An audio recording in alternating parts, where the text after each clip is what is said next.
Hey everybody, welcome to this video on how to sync your Portastudio to your DAW. Imagine, if you would, a 24-track Portastudio. It doesn't exist, right? Well, now it's possible. You can have unlimited tracks with your Portastudio using this method. This method includes, or uses I should say, Midi Time Code sync. It's gonna be your Portastudio as your master and your DAW as your slave. But there's no more drifting correction. There is no more having to fuss around with getting everything in sync, because everything's going to be sync for you already. And you can keep the sound of your Portastudio on every individual track for as many tracks as you want. Typically, a lot of my songs use 24 tracks, which included a lot of bouncing back and forth, and I was not happy with the end result. And I needed to find a solution to that, and this was it. So let's go over the things you need first. Okay, the first thing you're going to need is obviously a Portastudio. You need a Portastudio with sync capabilities. Without sync capabilities, you cannot do this. You have to have 4 or 8 individual outs, and one of them will be dedicated to the sync signal. Make sure that whatever 4-track you're using, a Fostex, a Yamaha, has this feature. So the next thing you're going to need is a SMPTE transmitter and decoder. I went with the Motu Midi Express XT. It's a bit expensive, but there is a smaller version that's about $250. The XT is about $350. Or on eBay and Reverb, there are older versions of USB ones. There are even serial port versions, but I don't think those are supported. I was worried that they wouldn't be supported even with the old USB ones, even though Motu does say legacy devices are supported. But I didn't want to fuss around finding drivers and then getting errors and about all that stuff, so I went with a Motu Midi Express XT. There are MIDI-only devices such as the JL Cooper PPS1 version 3 that you just use a MIDI cable. You could probably use a MIDI to USB cable that's like a generic one they sell on Amazon and such, but I haven't gotten the chance to do that. So the next thing you're going to need is an audio interface with 4 inputs. Obviously, the 4-track has 4 outputs for each tape track. Or if you have an 8-track, it's going to have 8 outputs. So you need an 8-input interface. So for a 4-track, you need at least 4 inputs. For an 8-track, you need at least 8 inputs. For the 4-track, I would probably recommend a Zoom H6. It has 4 inputs. And maybe a Scarlett 4i4 or an 18i6. For the 8-trackers, you would need probably a Scarlett 18i20, which is what I have, even though I'm using a Portastudio 424. Make sure that it has 4 inputs if you have a 4-track, 8 inputs if you have an 8-track. Also, you might want something with multiple outs. For me, this is a feature I definitely need because I don't have a drummer. So I use drum software. I program my drums in my DAW, and then I run that through my Portastudio, and then back and print the result onto my DAW for processing and mixing. That's achieved by having multiple outs on my Scarlett. I know you could use your regular line outputs for that as well, but I like to use my regular line outputs for monitoring. You necessarily don't need multiple outputs, but that's just a recommendation on my part. Lastly, you're going to need a DAW that can slave to MTC, Midi Time Code. I'm using Logic in this example as that's my go-to and my regular DAW. I think Pro Tools can do this. I'm not too sure. I don't work with Pro Tools. It's been a very long time. I know Reaper, Ableton, and maybe Cubase can do it. Just consult your DAW manuals or Google it and try to find out. I'll be showing it on Logic, as I said, as that's my go-to DAW. Some miscellaneous things you'll need. You'll need about 5 RCA to 1/4-inch TRS cables, or RCA female to 1/4-inch male adapter, and 4 1/4-inch to 1/4-inch TRS cables for your outputs into your Portastudio. That's, of course, if you don't have a drummer or are using virtual instruments or so on and so forth. If you're using an 8-track, of course, you'll need 9 RCA to quarter-inch adapters or cables and 8 quarter-inch to quarter-inch TRS cables. Another thing I'd recommend is using Type 1 tapes to test this out. If you can get it to work on a Type 1 tape and such, then you would use your Type 2 tapes to record your actual song. Use this to test, because you don't want to be wasting this precious thing. Okay, so let's start connections now.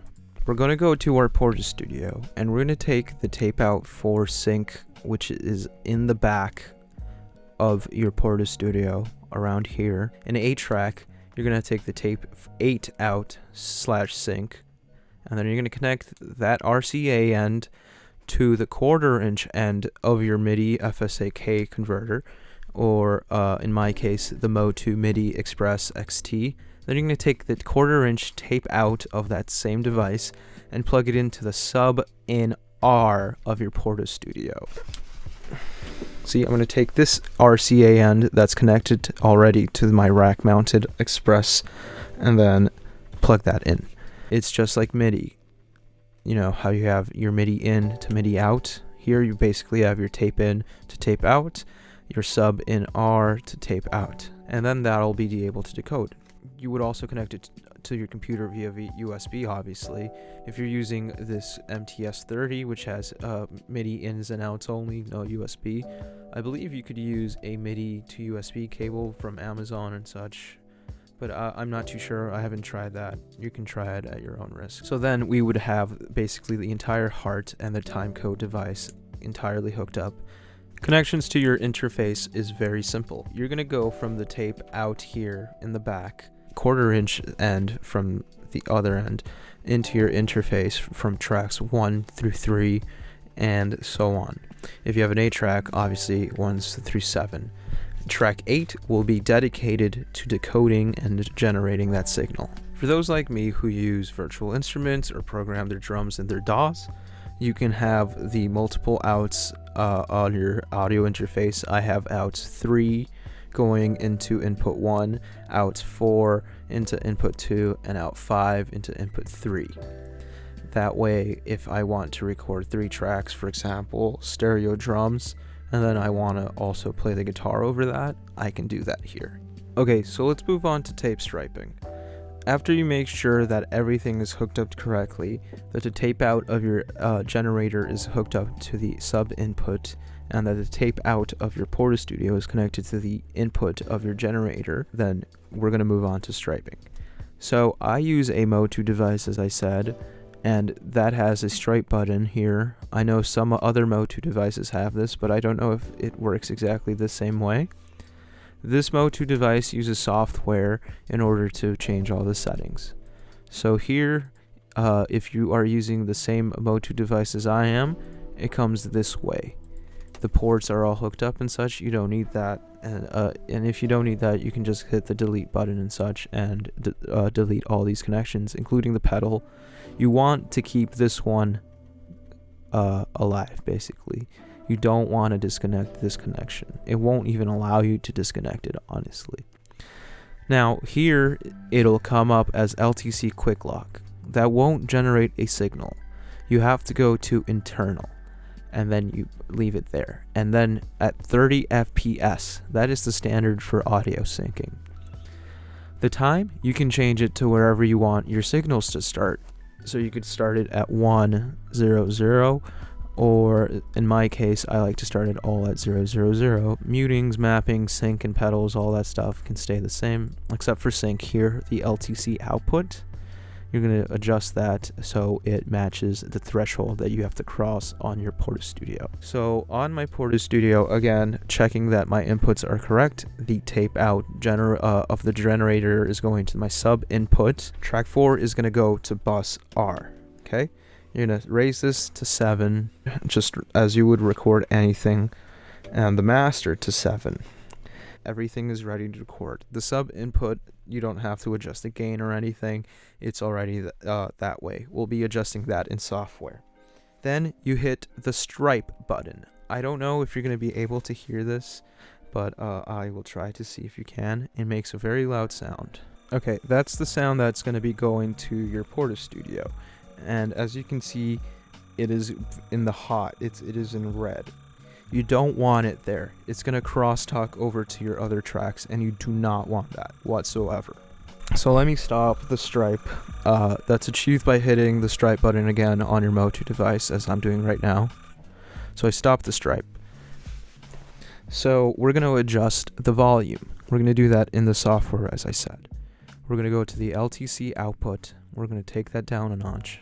It has it has notches, like literal notches, where you can adjust your volume. So it looks like this one would do around here. You want it to hit -3 dBs minimum. You don't want to go above 0, or else you'll get crosstalk. Honestly, you don't want to go above -3 dBs at all. Again, it'll go into crosstalk, and then they'll ruin your all the other tracks. Now let's try it again. I'm gonna hit the stripe button and see on my Portastudio if the signal is too hot or not.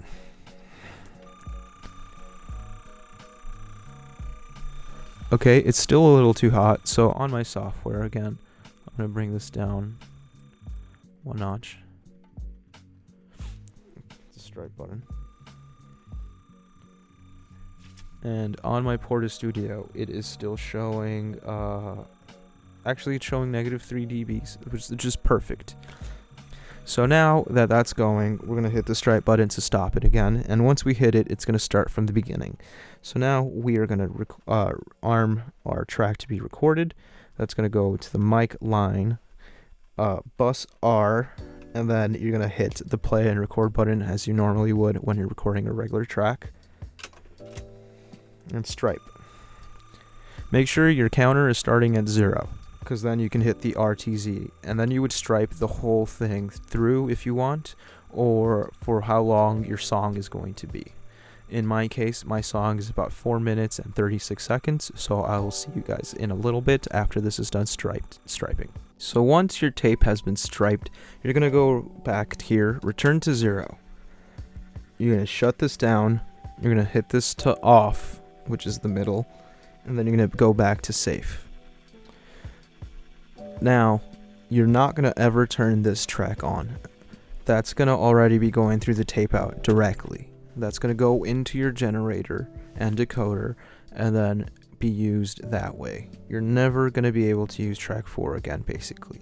But hey, unlimited tracks. So once our tape has recorded the signal, which is going to be shown here, you're going to go into your software and you're going to change it from internal to LTC. Now that'll allow it to sync up to the signal as shown here. See, if I press stop on my Portastudio, the time stops. If I go back or if I hit play, it's going to take a little while to latch on, but there it goes. It starts up again. Return to 0 on my Portastudio. Hit play, and then it's going to start from 0 on here again. See? There we go. Beautiful. So now that we have confirmed that everything is working perfectly, that the signal has been recorded at a good volume, we can start working on our DAW. So I'm going to be using Logic, as that's my go-to DAW here for an example. I have some pre-recorded drum tracks here that I'm going to be sending to my Portastudio, and then that's going to be re-recorded, printed onto my DAW, and then synced up together. And then I'm going to go from a guitar back and forth, but that's a whole different process. So to start off, you want your tempo set way before we mess with the settings. You cannot change it once the sync has started. Once that tape sync signal has started, you cannot change this tempo. It'll ruin the whole synchronization between your DAW and your Portastudio. The same goes for the pitch wheel on your Portastudio. You cannot change the pitch on your Portastudio as you are synced. It'll ruin the entire process. So we set our tempo. Mine is already set to 137. Let's go to Advanced Tools and then Advanced Editing. Make sure that is enabled. Then you can go to File, project settings, synchronization. This window will pop up, but we're going to change it to MTC and to 30 frames per second. You'll get a prompt asking you if you want 29.97 or 30. You want 30. Then hit the auto detect format of MTC, hit that, make sure that's checked. Everything else is left alone except for this. If you're starting your signal at whatever time you chose, for example, I chose 00000, I'm going to change this to 0. And my signal will latch on at that time. In the audio here, nothing will change. This will automatically be done by software. Nothing here and nothing here. A feature Marcos here, correction here, you want to disconnect your sub input or else you're just going to keep getting the signal into your tape 4.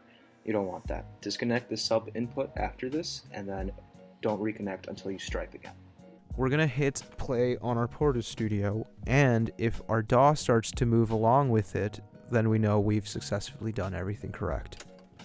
So I'm going to hit play and our DAW should start to move. There we go. So our DAW is moving on its own now, and it's synced to our Portastudio. Voila. Now, let's go into recording. This is obviously the super easiest part. You would record to your Portastudio as you would anything. I'm going to be recording drums, for example. The way I do it is obviously setting up your tracks to be recorded. I'm using line in, so I don't have to use any of the gain. You would do it just regularly, basically. Just the same way you would record any track. I start with the drums, so I'm going to do my drums first. So in my DAW, I'm going to route this so they go into the inputs of my Portastudio. I'll be back once that's done. So once our levels are set, we would record as you would regularly. Direct or bus L, and bus R. I'm going to be using just tracks 1 and 2, kick and snare, and then we're going to go tom, and then we're going to go overhead. 7 tracks on a 4-track Portastudio. That's amazing. So let's record. We're going to hit play and record as we would, and our DAW will start to chase that. See, as shown there. I have this pre-recorded drums here, the kick and snare. They're going to go from the outputs of my interface into the inputs of the Portastudio. You can hear the kick and snare in the background there. And that's being received into there. And then we're going to print that from the outs of the Portastudio into the inputs of my interface. And then we're going to print that to the DAW. That'll be shown next. So once we're done with that, we're going to come back to our Portastudio.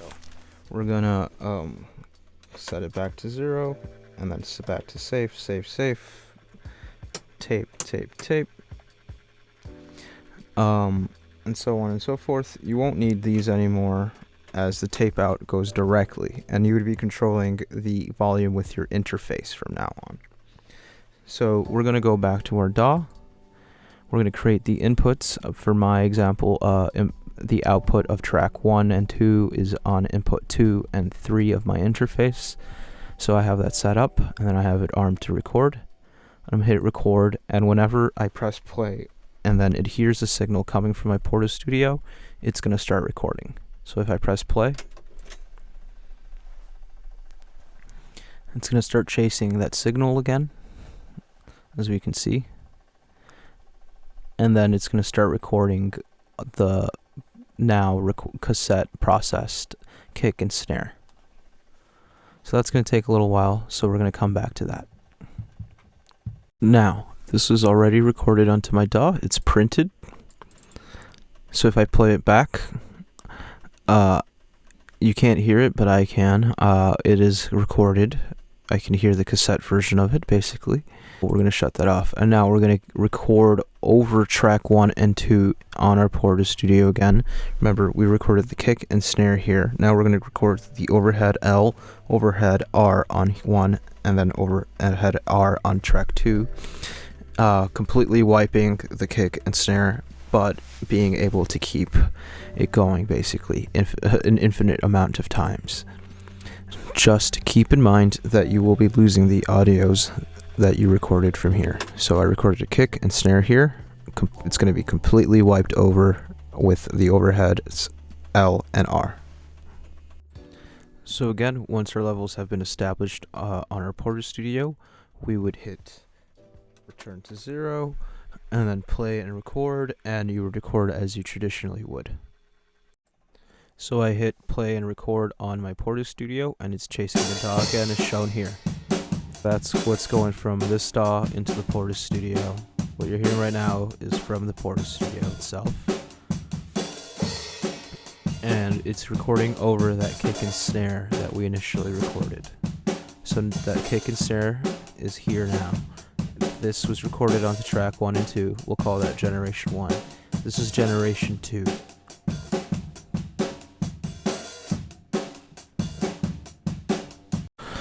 Now again, we would go return to 0, safe,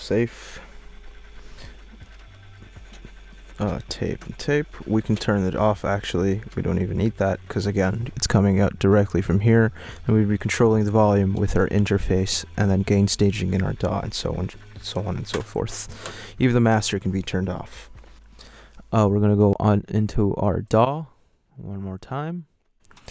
Set up the same inputs as we did last time. I have track 1 going to input 2 of my interface, and track 2 going to input 3 of my interface.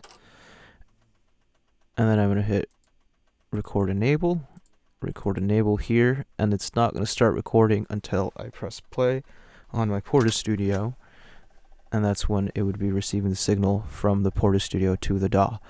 And here it goes, it's starting to record, and it'll record the whole way on through once more. And we're printing overhead L, overhead R. This is already printed, so it already exists. So I'm going to let this print, and then I'll be back and show you guys how it's all synced up, and that should be the end of the video. So now that I've printed all my tracks to my DAW, see here, that's the kick, snare, overhead, overhead. This is what it sounds like.